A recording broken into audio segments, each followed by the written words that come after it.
ఇవాళ ఆ డబ్బు రూ. 10 లెక్క గాదు. రూ. 20, రూ. 100 లెక్క గాదు. వేలల్లో డిమాండ్ చేసినప్పుడు అవినీతి అని అనుకుంటున్నాం. అందుకని ప్రజల్లో జర్నలిజం అంటే ఒక భావం ఏర్పడింది. అలాంటి భావం ఎవరికుండేది గతంలో అంటే, దీనివల్ల నష్టపోయిన వాళ్ళకి. ఆ నష్టపోయిన వాడు వాస్తవంగా నష్టపోవాల్సిందే. అక్రమాలు చేసినందువల్ల ఎక్స్‌పోజ్ చేస్తే, అవినీతి జరిగితే ఎక్స్‌పోజ్ చేస్తే నష్టపోతాడు. అలాంటి వాడు వృత్తి మీద కామెంట్ చేస్తే మనం పట్టించుకోవాల్సిన పని లేదు. కానీ ఇవాళ జర్నలిజం మీద క్వెషన్ మార్క్స్ వచ్చాయి. ఏమిటి ఇది అని చెప్పి ఆలోచించుకోవాల్సిన తరుణం వచ్చింది. డిస్కషన్ జరుగుతుంది. మనలాంటి ఆర్గనైజేషన్స్ జర్నలిస్టులుగా ఆలోచించుకోకపోతే ప్రభుత్వం నుంచి నియంత్రణ కోరితే అది జర్నలిజం కాదు ఇంకా. ప్రభుత్వ నియంత్రణ ఉండకూడదు. జర్నలిజము పత్రికా స్వేచ్ఛ మీద, పత్రికల మీద, మీడియా మీద ప్రభుత్వ నియంత్రణ అనేది చాలా ప్రజాస్వామ్యంలో అత్యంత ప్రమాదకరమైంది.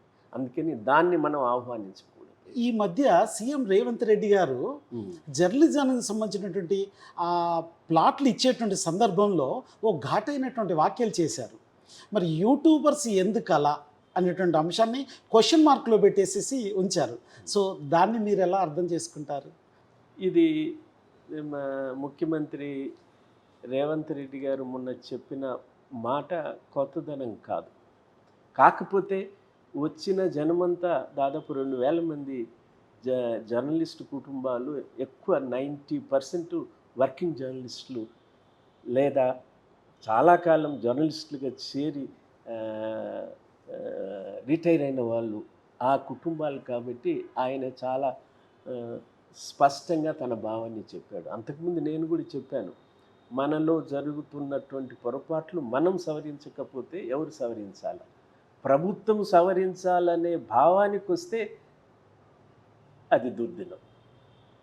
కంట్రోల్, నియంత్రణ ప్రభుత్వంతో ఉండకూడదు. పత్రికా స్వేచ్ఛకి స్వయం నియంత్రణ ఉండాలి. పత్రికల మీద తప్పు చేస్తే, ఒప్పు చేస్తే, బెదిరిస్తే, ప్రభుత్వాలు అడ్వర్టైజ్మెంట్లు ఆపితే, లేకపోతే ఒక వ్యక్తి ప్రతిష్టను దెబ్బతీసే రీతిలో ఉద్దేశపూర్వకంగా మీడియా ప్రవర్తిస్తే ప్రెస్ కౌన్సిల్ ఆఫ్ ఇండియా ఉంది. ఆ ప్రెస్ కౌన్సిల్ ఆఫ్ ఇండియాకి supreme court sitting or retired judge లేదా high court chief justice sitting or retired judges చైర్మన్గా ఉంటారు. అన్ని రంగాలకు సంబంధించినటువంటి వ్యక్తులు అందులో సభ్యులుగా, ఎడిటర్స్ నుంచి, యాజమాన్యాల నుంచి, బార్ కౌన్సిల్ నుంచి, సాహిత్య అకాడమీ నుంచి, అట్లాగే వర్కింగ్ జర్నలిస్టుల నుంచి, లాంగ్వేజ్ న్యూస్ పేపర్స్ నుంచి, బిగ్ న్యూస్ పేపర్స్ నుంచి, medium news, small and medium news paper నుంచి ప్రతినిధులు ఉంటారు. అట్లాంటి వ్యవస్థ ఎలక్ట్రానిక్ మీడియాకు మాకు అలాంటి వ్యవస్థ అవసరం లేదు, మేమే స్వీయ నియంత్రణ చేసుకుంటాము అని చెప్పి ఒక బాడీని కొన్ని సంస్థలు కలిపి, అన్ని సంస్థలు కాదు, కొన్ని సంస్థలు కలిపి నియమించుకున్నాయి. నియంత్రణ, స్వయం నియంత్రణ ఉండాలి.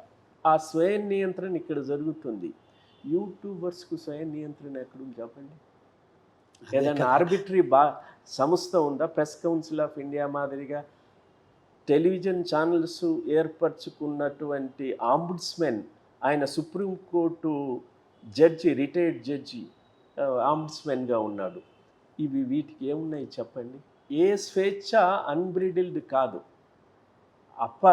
అపరిమితమైన స్వేచ్ఛ కాదు. స్వేచ్ఛ మీద పరిమితులు ఉన్నాయి. స్వేచ్ఛ ఎక్కడి నుంచి వచ్చింది మనకి? పత్రికా స్వేచ్ఛ, భావ ప్రకటన స్వేచ్ఛ, పౌరుల భావ ప్రకటన స్వేచ్ఛ రాజ్యాంగంలో పొందుపరచబడిన ఆర్టికల్ 19(1)A నుంచి డిరైవ్ అయింది. దానికి రీజనబుల్ రిస్ట్రిక్షన్స్ ఉన్నాయి. నువ్వు ఏది అంటే అది నేను మాట్లాడుతాను అంటే చెల్లదు, నేను ఏది అంటే అది నేను వ్యక్తిగత దూషణల మీద దిగుతాను అంటే చెల్లదు. There is a press council of India. ఏది పడితే నేను అది చూపిస్తాను అని చెప్పితే there is a ombudsman authority in the television channels. వీటికి ఏమున్నది చెప్పండి? నెంబర్ 1. నెంబర్ 2, ది స్వేచ్ఛ is meant for editor, the స్వేచ్ఛ is meant for working journalist to write freely, fairly, objectively without bias అనేది జనరల్గా వచ్చేటటువంటి మాటలు. There is a definition, working జర్నలిస్ట్కి యాక్ట్ ఉంది, ఎలక్ట్రానిక్ మీడియాకు డెఫినేషన్ యాక్ట్ ఉంది. Who is working journalist? వీళ్ళంతా ఎట్లా వర్కింగ్ జర్నలిస్ట్ అవుతారో ఆ డెఫినేషన్ కింద వచ్చే ప్రతి వాడు అవుతాడు. The news paper establish, there should be a relation between news paper establishment and news papers. ఆ ఎస్టాబ్లిష్మెంట్తో ఏమి సంబంధం ఉండాలి రిలేషను అంటే ఎంప్లాయర్ రిలేషన్ ఉండాలి. నేను స్వతహాగా ఒక పత్రిక పెట్టుకొని నడిపించుకుంటాను, స్వయం ఉపాధికి పెట్టుకుంటాను, నా భావ ప్రకటన హాయిగా ఉంది. There is rules, regulations, registration, RNI అవన్నీ ఉన్నాయి కదా. యూట్యూబర్స్కి ఏమున్నాయి చెప్పండి? ఫ్రీడమ్ ఆఫ్ ఎక్స్ప్రెషను, భావ ప్రకటన స్వేచ్ఛ ఈ భారతదేశంలో ప్రజాస్వామ్యం ఉన్నంత వరకు స్వేచ్ఛ ఉంటుంది, భావాలు వెల్లడించవచ్చు. కానీ ఎవరి మీద వ్యతిరేకత అంటే అదుపు లేనటువంటి ఏ నియంత్రణకు గురి మాకు లేదు అని భావించే వాటి మీదనే ఈ కొరడ. అంటే డెఫినెట్గా మీరు అన్నట్లుగా సోషల్ మీడియా విశృంఖలతను డెఫినెట్గా కట్టడి చేయాల్సిందే. ఖచ్చితంగా. అసలు క్లాసికల్ జర్నలిజం అంటే ఏంటి, మోడర్న్ జర్నలిజం అంటే ఏంటి, వీటి మధ్య ఉన్నటువంటి వ్యత్యాసం ఏంటి సార్ అసలు?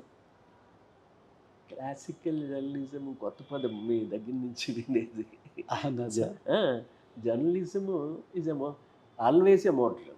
వితౌట్ మోడర్న్ క్లాసికల్ అంటే ఉదాహరణకి నేను అనుకునేది మీ భావాల్లో 1930లో వచ్చిన పత్రికని, 40లో వచ్చిన పత్రికని, 50లో 47 తర్వాత వచ్చిన పత్రికల్ని, 47 తర్వాత కూడా